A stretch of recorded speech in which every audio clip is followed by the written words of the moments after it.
Welcome সবাইকে আমার YouTube channel মৌহাস home মিলে। রোজ রোজ রুটি তরকারি কার খেতে ভালো লাগে বলুন তো?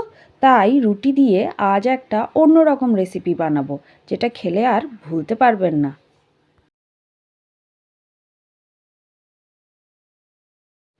প্রথমে ফ্রাই প্যানে তেল গরম করে জিরে আর পেঁয়াজ ভাজতে দিলাম। হালকা মতো ভাজা হয়ে গেলে এর মধ্যে কিছু সবজি অ্যাড করব। আপনারা আপনাদের নিজের ইচ্ছে মতো সবজি এখানে দিতে পারেন। আমি এখানে দিয়ে দিচ্ছি কিছু ক্যাপসিকাম, গাজর, মটরশুঁটি আর অল্প করে বিনস। সবজির পরিমাণটা আপনারা দেখছেন খুব কম, কারণ এটা ব্রেকফাস্ট আর ডিনারে আপনারা ব্যবহার করতে পারবেন। রেসিপিটি লাস্ট পর্যন্ত দেখার অনুরোধ রইল। আর যদি ভালো লেগে থাকে লাইক অ্যান্ড সাবস্ক্রাইবটা অবশ্যই করে দেবেন। এই রেসিপিটা খুব তাড়াতাড়ি হয়ে যায়। এখন এখানে সামান্য একটু নুন মিশিয়ে দিলাম, যাতে সবজিটা চট করে নরম হয়ে যায়।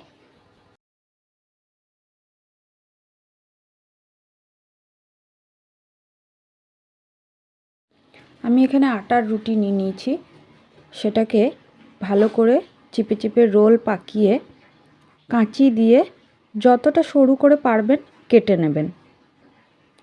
আমি আগে থেকে বেশ কিছু রুটিকে এরকম কেটে রেখেছিলাম। দেখেছেন তো কীরকম নুডলসের মতো আকার নিচ্ছে এটা। এরকম করে আমি এখানে 3টে রুটি কেটে রেখেছি। সবজিটা আমাদের প্রায় রেডি, নরম হয়ে এসছে। এখন আমি এখানে টমেটো দেব। টমেটো খুব অল্প পরিমাণেই ব্যবহার করলাম, কারণ এটা দেশি টমেটো, এদের টকটা একটু বেশিই হয়। এবার এখানে আমি 2 চামচ কেচাপ দিলাম। ভালো করে নেড়ে চেড়ে এটাকে মিশিয়ে নেব। এখানে দেখছেন তেলগুলো ছেড়ে দিয়েছে। এবার রুটিটা অর্ধেক দেব। প্রথমে অর্ধেকটা মিশিয়ে নেব, তারপরে বাকিটা দেব।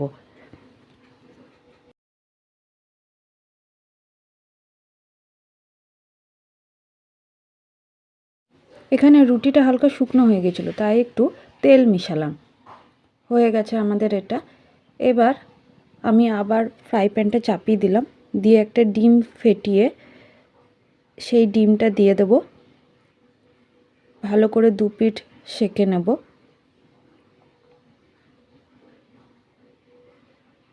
নেওয়ার পরে এটাকেও সেই রকম লম্বা লম্বা করে কেটে এই রেসিপিটার উপরে, এই ডিশটার উপরে সুন্দর করে সাজিয়ে দিলাম। এবার বলুন তো, দেখে মনে হচ্ছে যে এটা রুটি দিয়ে বানানো? আপনারা বাসি রুটিও নিতে পারেন কিংবা টাটকা রুটিও নিতে পারেন। আমি টাটকা রুটি নিয়েছিলাম। অবশ্যই করে ঘরে একবার বানিয়ে দেখবেন, খুবই ভালো লাগবে।